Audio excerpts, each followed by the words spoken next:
ആയിഷ ബീവിന്റെ കാലങ്ങൾ എടുത്തു വെച്ച മദീനത്തെ പള്ളി ചെല്ലാം. ആരാ ഇമാമത്തിക്കണത്? അള്ളാന്റെ റസൂല്. ആരാ നബി? ആയിഷ ബീവിന്റെ ഭർത്താവ്. എന്തെങ്കിലും ഫിത്ന പേടിക്കണം, എന്തെങ്കിലും ഫസാദ് പേടിക്കണം, ഒരു കുഴപ്പം നാശവും പേടിക്കണ്ട. ആയിഷ ബീവി പോയോ? ഒറ്റ ജുമയക്കും പോയിട്ടില്ല. ആയിഷ ബീവി ഒരു ജുമയക്കും പോയില്ല, ഒരു ജമായത്തിനും പോയില്ല. ഷാഫി ഇമാം അതാ പറയുന്നത്. എനിക്കറിയാൻ സാധിച്ചിട്ടില്ല. ഷാഫി ഇമാമിന് ഇസ്ലാമിക പ്രമാണത്തിൽ നിന്ന് അങ്ങനെ ഒന്നും കിട്ടിയിട്ടില്ലെങ്കിൽ ഞാനൊക്കെ കിട്ടുക. ഇമാമിങ്ങളൊക്കെ ഒഴിവാക്കിയിട്ട് അവർ പറഞ്ഞത് നമ്മൾ നോക്കണ്ട, നമ്മൾ ഖുർആനാണ് നോക്കുക. അതാണ് ഈ സുന്നികളല്ലാത്ത കക്ഷികളുടെ സ്വഭാവം. അപ്പൊ നല്ല രസമുണ്ട്. ഈ ജമാഅത്തെ ഇസ്ലാമി എന്ന് പറഞ്ഞ സംഘടനയുടെ സ്ഥാപക നേതാവ് അബുല്ലൈല മൗദൂദിയ, അയാളെ ബുക്കുകളൊക്കെ ഉറുദുവില്ല, അയാൾക്ക് ഉറുദു അറിയും. ആ ബുക്കുകളൊക്കെ മലയാളത്തേക്ക് വിവർത്തനം ചെയ്ത് നിങ്ങൾ പലതും. അതിൽ ജുമുഅ ഖുതുബ എന്ന് പറഞ്ഞൊരു പുസ്തകമുണ്ട്, അത് വിവർത്തനം ചെയ്തിട്ടുണ്ട്. അതിൽ ഖുതുബ ഏത് ഭാഷയിലാണ് ഓതണ്ടെന്ന് മൗദൂദിനോടൊരു ചോദ്യമുണ്ട്. ആ ചോദ്യത്തിന് മൗദൂദി നൽകുന്ന ആൻസർ എനിക്ക് കുറേ തവണ വായിച്ചിട്ട് ഒരു പിടുത്തവും കിട്ടിയില്ല. ഞാൻ ആ വരി ഒന്ന് വായിച്ചുതരാം. നിങ്ങൾക്കേറ്റ തിരിയാണെങ്കിൽ പ്രസംഗം കഴിഞ്ഞിട്ട് നിങ്ങൾക്ക് തിരിയാത്തോണ്ടാണ് അത് ഇങ്ങനെ നിങ്ങൾക്ക് പറഞ്ഞെന്നാൽ മതി. എനിക്ക് മനസ്സിലായിട്ടില്ല. ഞാനേതായാലും ആ ബുക്കിലെ 73-ാമത്തെ പേജ് വായിച്ചുതരാം. ഖുതുബ ഏത് ഭാഷയിലാണ് ഓതണ്ടെന്ന് മൗദൂദിനോട് ചോദിച്ചപ്പോൾ മൗദൂദി നൽകുന്ന ആൻസർ എന്തറിയോ? വിശുദ്ധ ഖുർആനിൽ നിന്നും തിരുമേനിയുടെ സുന്നത്തിൽ നിന്നും ഞാൻ മനസ്സിലാക്കുന്നത് ഇതാണ്: ഇത് ചെയ്യാമെന്നാണ് എൻ്റെ അഭിപ്രായം, അഥവാ ചെയ്യുന്നതിലാണ് കൂടുതൽ ഉത്തമം, അല്ലെങ്കിൽ ഈ കാര്യം ചെയ്യാതിരിക്കേണ്ടതാണ്, അഥവാ ചെയ്യാതിരിക്കലാണ് ശരി. എന്നൊക്കെ എന്തേലും തിരിഞ്ഞോ? ഒന്നുകൂടി പറഞ്ഞുതരാം. ശരിക്കും കേൾക്കണം. മൗദൂദിന്റെ വരിയാണ്, അർത്ഥഗാംഭീര്യമുള്ള വരിയാണ്. വരികൾക്കിടയിലൂടെ വായിച്ചോളി. എന്നിട്ട് എന്താ തിരി നിങ്ങൾക്ക് പറഞ്ഞോളി. വിശുദ്ധ ഖുർആനിൽ നിന്നും തിരുമേനിയുടെ സുന്നത്തിൽ നിന്നും ഞാൻ മനസ്സിലാക്കുന്നത് ഇതാണ്: ഇത് ചെയ്യാമെന്നാണ് എൻ്റെ അഭിപ്രായം, അഥവാ ചെയ്യുന്നതിലാണ് കൂടുതൽ ഉത്തമം, അല്ലെങ്കിൽ ഈ കാര്യം ചെയ്യാതിരിക്കേണ്ടതാണ്, അഥവാ ചെയ്യാതിരിക്കലാണ് ശരി. ശരി ഏതാ? ശരി അറബിയിൽ ഓതല്.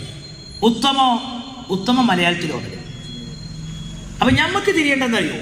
ഈ ഉത്തമല്ലേ ശരിയാക്കേണ്ടത്? ശരിയല്ലേ ഉത്തമാകേണ്ടത്? അപ്പൊ സഹോദരങ്ങളെ, ഇതാണ് ഇവരുടെ അവസ്ഥ.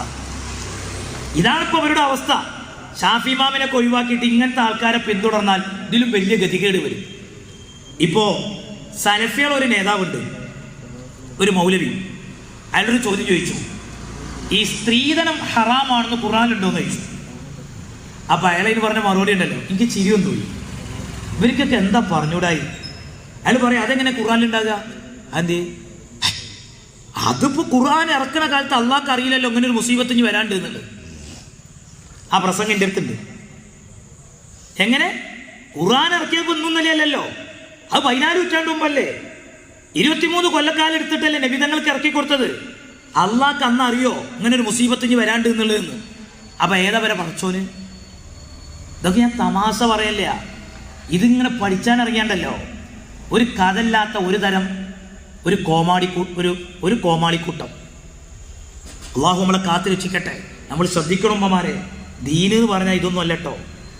ദീന് എന്ന് പറഞ്ഞാൽ ഈ പാരമ്പര്യമായിട്ട് കിട്ടിയതാ. അതിന് കണ്ട ഒരു തെറ്റില്ല. ഇസ്ലാം സ്ത്രീകളുടെ കാര്യത്തിൽ പറഞ്ഞത് മാന്യമായ നിലപാടാണ്. ആരാധനപരമായ കാര്യങ്ങളിൽ പെണ്ണ് പുറത്തിറങ്ങണ്ട, ആ പെണ്ണ് വീട്ടിൽ നിസ്കരിച്ചാൽ മതി. അതേ സമയത്ത് അപ്പൊ ഇത് പറയും, അപ്പൊ അങ്ങനെയാണെങ്കിൽ മുസ്ലിയാരെ, നിങ്ങൾ ഈ ദർഗകളിലും മക്ബറകളിലൊക്കെ പെണ്ണിനോട് വരാൻ പറയുന്നത്, മഹാത്മാക്കളുടെ മക്ബറകൾ സിയാറത്ത് ചെയ്യൽ ആണിനും പെണ്ണിനും ഇസ്ലാം സുന്നത്താക്കിയ കാര്യമാണ്, അതിന് സംശയമില്ല. പക്ഷെ പോകുമ്പോൾ എന്ത് ശ്രദ്ധിക്കണം? ഇന്ന് പല മക്കാമുകളിലും സുബ്ഹാനല്ലാഹ്, എന്താണ് അവിടെ നടക്കുന്നത്? അതിന് മുസ്ലിം ജമാഅത്ത് ഉത്തരവാദിയാണോ? സമസ്ത ഉത്തരവാദിയാണോ? ഏതെങ്കിലും ആലിമീങ്ങൾ ഉത്തരവാദിയാണോ? ഞാൻ എൻ്റെ സഹോദരിമാരോട് പറയട്ടെ, ജീവിച്ചിരിപ്പുള്ള കാലത്ത് ആ മഹാന്റെ സാന്നിധ്യത്തിൽ നിങ്ങൾ എങ്ങനെയാണോ പോകാറുള്ളതെങ്കിൽ അതേപോലെ വഫാത്തിന് ശേഷവും നിങ്ങൾ പോകാവൂ. പ്രിയപ്പെട്ട ഉമ്മ, നിങ്ങളുടെ മാതൃകാ വനിതയായ മഹദി ആയിഷ റളിയല്ലാഹു അൻഹയാണ്. ഞാൻ പറഞ്ഞല്ലോ, ആയിഷ ബീവിയുടെ വീട്ടിലാണ് മുത്തുനബി തങ്ങളുടെ ഖബറുള്ളത്. ആയിഷ ബീവി സിയാറത്ത് ചെയ്യാൻ വേണ്ടി പോകും. പിന്നീട് അവിടെ തൊട്ടടുത്ത ഖബർ ആരുടെ ഖബറാ? അത് സിദ്ദീഖ് എന്നവരുടെ ഖബറാ. ആയിഷ ബീവിന്റെ വാപ്പയാണത്. ആ ഖബറവിടെ വരാനൊരു കാരണമുണ്ട്. സുബ്ഹാനല്ലാഹ്. ഞാൻ പറഞ്ഞല്ലോ, ഈ സുന്നികളല്ലാത്ത കക്ഷികൾ അവരുടെ അഖീദയിൽ വലിയ പിഴവ് സംഭവിച്ചു പോയി. വലിയ പിഴവ്. ഞാൻ ദീർഘിപ്പിക്കുന്നില്ല, ഞാൻ ചുരുക്കിയാണ്, അവസാനിപ്പിക്കുകയാണ്. സുന്നത്ത് ജമാഅത്തിന്റെ അഖീദയിലല്ല, ബിദ്അഈ അഖീദയിൽ വലിയ പിഴവ് സംഭവിച്ചു പോയി. ഉദാഹരണത്തിന് ആരംഭപ്പൂവായ റസൂലുള്ളാഹി സ്വല്ലല്ലാഹു അലൈഹി വസല്ലം, ആ നബി തങ്ങളെ കുറിച്ചുള്ള വിശ്വാസം നോക്കൂ നിങ്ങൾ. സുന്നികളല്ലാത്ത കക്ഷികൾ വിശ്വസിക്കുന്ന വിശ്വാസം എന്താ? നബി കേവലം നമ്മളെപ്പോലെ ഒരു സാധാരണ മനുഷ്യൻ അല്ലേ? ജമാഅത്തെ ഇസ്ലാമി 1987 പ്രബോധനം, 87 പ്രബോധനം. ഞാൻ ഈ പറയുന്നത് നിങ്ങൾ കേൾക്കുക എൻ്റെ പ്രിയപ്പെട്ട മുഅ്മിനീങ്ങളെ. ആ പ്രബോധനത്തിൽ എഴുതിയത് എന്താണെന്നറിയോ? ഒരു മുസ്ലിമിന് യോജിച്ച വരിയല്ല കേട്ടോ. ജമാഅത്തെ ഇസ്ലാമി അതിൻ്റെ ആദർശം, അതൊരു ഇസ്ലാമിക ആദർശമെന്ന് ധരിച്ച ആരെങ്കിലും എൻ്റെ സംസാരം കേൾക്കുന്നുണ്ടെങ്കിൽ, നിങ്ങൾക്ക് 87 പ്രബോധനം കിട്ടിയിട്ടില്ലെങ്കിൽ എന്നേക്ക് ബന്ധപ്പെടി, ഞാൻ തരാം. അതിൽ എഴുതിയ വരികളത് പടച്ചോനെ വിചാരിച്ച് ഞാൻ പറയുന്നത് നിങ്ങൾ കേൾക്കി. എന്തായാലും പറയുന്നറിയോ?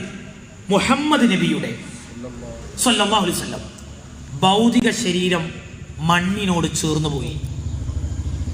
അത് മണ്ണായി കഴിഞ്ഞു. അതിപ്പോഴും അങ്ങനെ ഒരു കേടും സംഭവിക്കാതിരിക്കുന്നു എന്നുള്ളത് മുസ്ലിങ്ങളെ വിശ്വാസമല്ല. ജമാഅത്തുകാരാ, ഭീമാബദ്ധം. ആഖിറത്തിൽ വന്ന കട്ട പുകയായിരിക്കും ഈ വിശ്വാസമായിട്ട് അവിടെ വന്നാൽ. ആരെ കുറിച്ചാ ഇത് പറയുന്നത് മുഅ്മിനീൻ? ആരംഭപ്പൂവായ റസൂലുള്ളാഹി സ്വല്ലല്ലാഹു അലൈഹി വസല്ലം. ഇവർക്ക് നബി ആരാന്ന് മനസ്സിലായിട്ടില്ല. ആ പുണ്യ നബിയുടെ ശരീരം മണ്ണായിരുന്നു. നഊദു ബില്ലാഹ്. അത് മുസൽമാന്റെ വിശ്വാസമല്ല. ആരംഭപ്പൂവായ റസൂലുള്ളാഹി സ്വല്ലല്ലാഹു അലൈഹി വസല്ലം പറഞ്ഞതെന്താ? നിങ്ങൾ വെള്ളിയാഴ്ച എന്റെ പേരിൽ സ്വലാത്ത് അധികരിപ്പിക്കണേ. അവിടുത്തെ സ്വഹാബ ചോദിച്ചില്ലേ, അങ്ങ് വഫാത്തായിട്ട് ഞങ്ങൾ ചൊല്ലുന്ന സ്വലാത്തുകൾ അങ്ങേക്ക് എത്തുമോ? അപ്പൊ നബി തങ്ങൾ പറഞ്ഞതെന്താ? അബൂദാവൂദ് റിപ്പോർട്ട് ചെയ്ത ഹദീസിലില്ലേ, ഇന്നല്ലാഹ ഹറമ അലൽ അർളി അജ്സാദൽ അംബിയാ. അംബിയാക്കളെ ശരീരം ഭൂമിക്കല്ല നിഷിദ്ധമാക്കി. പുണ്യ നബിയുടെ വാക്കാണ് സ്വല്ലല്ലാഹു അലൈഹി വസല്ലം. അവിടുത്തെ നാവുകൊണ്ട് പറഞ്ഞതാ. ഞാൻ ഉൾപ്പെടെയുള്ള അംബിയാക്കളെ ശരീരം മണ്ണൊന്നുമില്ല. നമുക്കത് ഉൾക്കൊള്ളാൻ എന്താ പ്രയാസം? അങ്ങനെയല്ലേ നമ്മൾ വിശ്വസിക്കേണ്ടത്? ഇനി വരൂ ചരിത്രത്തിലേക്ക്. ഞാൻ പറഞ്ഞല്ലോ, ആയിഷ ബീവിന്റെ വീട്ടിലാ മുത്തുനബി തങ്ങളുടെ ഖബറുള്ളത്. തൊട്ടടുത്ത ഖബറായിരുതാ? സിദ്ദീഖ് എന്നവരുടെ ഖബറാ. എങ്ങനെയാ ഖബർ അവിടെ എത്തി?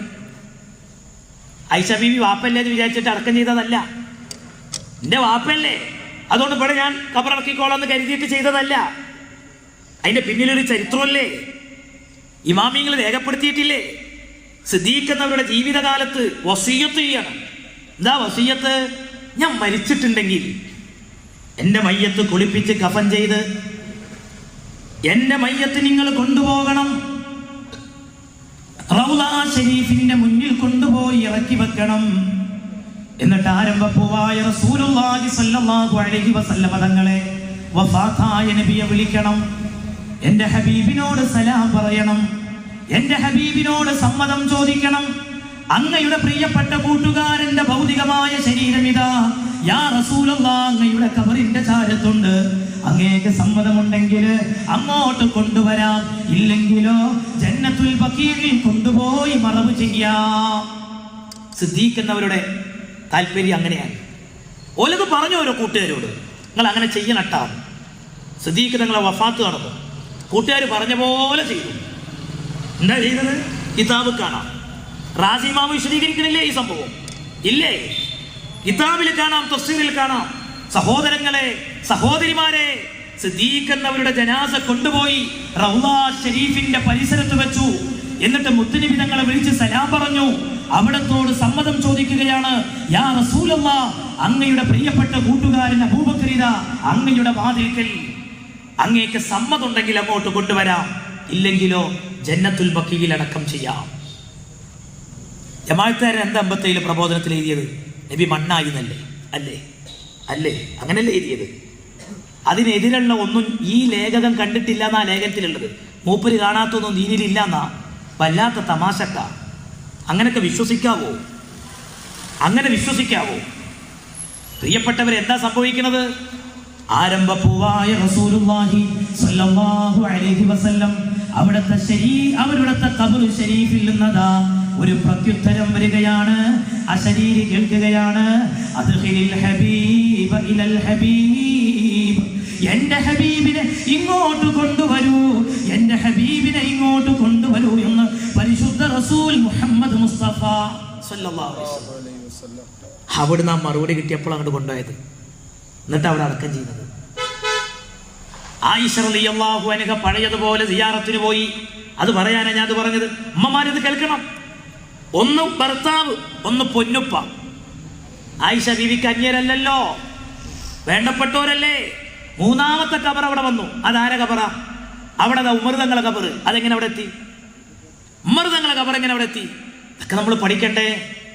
ഉമർ എന്നവര് അബൂലുലത്തിന്റെ കുത്തേറ്റിട്ട് കിടക്കുകയാണ്, മരണാസന്ന രോഗത്തിൽ കിടപ്പിലാണ്, സ്വന്തമായി എണീറ്റിരിക്കാൻ പോലും കഴിയൂല. മകൻ അബ്ദുള്ളയെ അടുത്ത് വിളിച്ചിട്ട് പറഞ്ഞു, എന്റെ പൊന്നുമോനെ, നീ ആയിഷുമ്മന്റെ അടുത്ത് ചെല്ലണം, ആയിഷാ ബീവിന്റെ അടുത്ത് ചെല്ലണം. എന്തിനാ വാപ്പച്ചിയെ? അവിടെ ഒരു ഖബറിന് കൂടുള്ള സ്ഥലം ഞാൻ കണ്ടിട്ടുണ്ട്.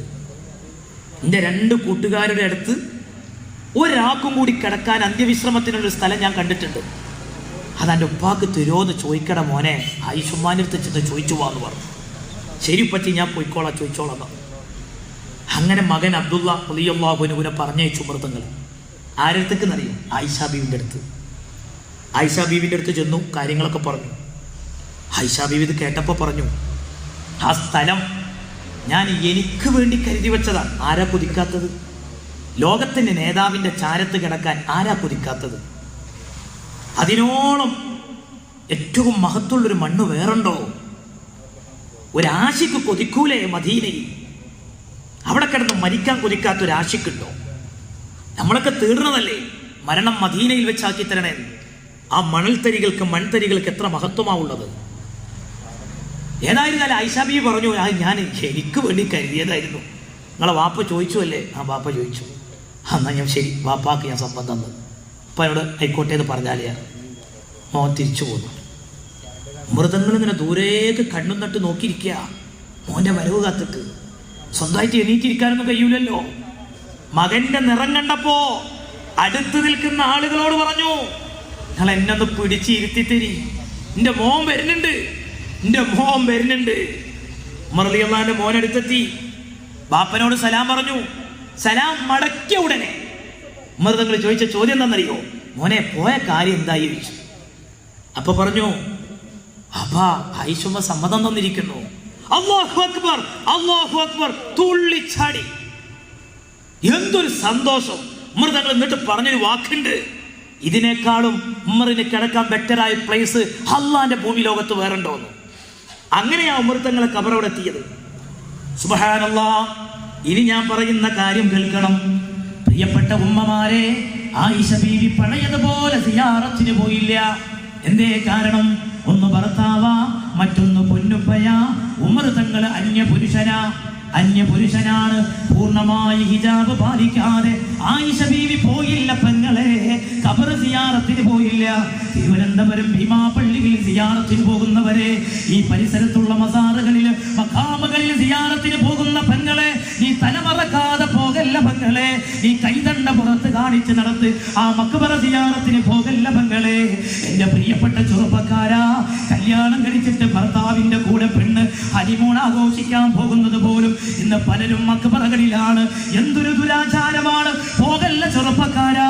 നിന്റെ പെണ്ണ് സ്വന്തം ഭാര്യയെ അർദ്ധനഗ്നയായി ബൈക്കിന്റെ പിറകിൽ കയറ്റിയിട്ട് ഒരു മഹാന്റെ മസാറിലേക്കും പോകല്ല.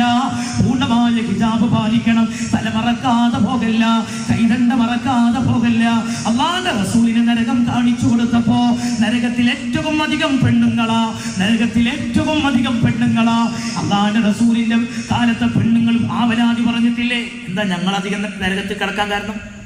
ഞങ്ങളധികം പോകാൻ കാരണം എന്താ ഞങ്ങളുടെ പ്രശ്നം? യുദ്ധം ചെയ്യാത്ത നിങ്ങളല്ലേ യുദ്ധത്തിന് വരണ്ടാർന്ന്? പള്ളിയിൽ വരാത്ത നിങ്ങളല്ലേ പള്ളിക്ക് വരണ്ടാർന്ന്? പിന്നെന്താ ഞങ്ങളെ പുണ്യം തടയപ്പെട്ടത്? എന്തേ ഞങ്ങളിങ്ങനെ നരകത്തിലെത്തിയത്? ഒന്നുമല്ല കാരണം. എന്താ മുത്തുനബി നിങ്ങൾ പറഞ്ഞറിയോ? നിങ്ങളെ വേഷാണ് കാരണം. നരകത്ത് പോണ പെണ്ണിനെ അങ്ങോട്ട് വരച്ച് കാണിച്ചു കൊടുത്തു. അർദ്ധനഗ്നങ്ങളായ പെണ്ണുങ്ങൾ, തലമറക്കാത്ത പെണ്ണ്, കൈതണ്ട മറക്കാത്ത പെണ്ണ്, ശരീരത്തിന്റെ വണ്ണം എടുത്തു കാണിക്കുന്ന അന്യപുരുഷന്മാരെ വൈകാരികമായി ഇക്കിളിപ്പെടുത്തുന്ന വേഷം ധരിച്ച് പുറത്തിറങ്ങുന്ന പെണ്ണ്, ആ പെണ്ണിന് സ്വർഗമില്ല, സ്വർഗത്തിന്റെ പരിമളം പോലും ആ പെണ്ണ് ആസ്വദിക്കൂല എന്ന് സ്വർഗം ഉദ്ഘാടനം ചെയ്യുന്ന നേതാവ് അഷ്റഫുൽ ഖൽഖ് മുഹമ്മദ് മുസ്തഫ സ്വല്ലല്ലാഹു അലൈഹി വസല്ലം അവിടുന്ന് പറഞ്ഞതാ. അതുകൊണ്ട് സഹോദരിമാരെ, മഖാമുകളിൽ മസാറുകളിൽ നിങ്ങൾ സിയാറത്തിന് പോകുമ്പോൾ നിങ്ങൾ പൂർണ്ണമായ ഇസ്ലാമിക അച്ചടക്കം പാലിക്കണം. മക്ബറ സിയാറത്ത് തെറ്റൊന്നുമില്ല. ആയിഷ, നിങ്ങൾ ആലോചിച്ച് നോക്കി, ഷാഫി ഇമാം ഒരു പറയാ, ഇന്നി ലഅതബറകു ബി അബി ഹനീഫ, ഞാൻ അബൂ ഹനീഫ തങ്ങളെ കൊണ്ട് ബറക്കത്തെടുക്കും. അബൂ ഹനീഫ തങ്ങളെ കൊണ്ട് ബറക്കത്തെടുക്കും. എങ്ങനെ? വഅജീഉ ഇലാ ഖബ്രിഹി ഫീ കുല്ലി യൗമിൻ യഅനി സായിറ, എല്ലാ ദിവസവും ഞാൻ അബൂ ഹനീഫ തങ്ങളെ ദർഗയിൽ ചെല്ലും. ആരാ ചെല്ലുന്നത്? ഷാഫി ഇമാം. ലക്ഷക്കണക്കിന് ഹദീസ് മനപ്പാടുള്ള പണ്ഡിതൻ, ഖുർആനും ഹദീസൊക്കെ കൃത്യമായി പഠിച്ച പണ്ഡിതൻ. എന്നിട്ട് മഹാ പറയാണ്, എനിക്ക് എന്തെങ്കിലുമൊക്കെ ആവശ്യമുണ്ടെങ്കിൽ സ്വല്ലൈതു റകഅത്തൈൻ, ഞാൻ 2 റകഅത്ത് നിസ്കരിക്കും. എന്നിട്ടോ വജിഅതു ഇലാ ഖബ്രി, ഞാൻ അബൂ ഹനീഫ തങ്ങളെ മഖബറിലേക്ക് പോകും. ഫസഅൽതു അല്ലാഹൽ ഹാജത ഇൻദ, അവിടെ വെച്ച് ഞാൻ എൻ്റെ റബ്ബിനോട് ചോദിക്കും.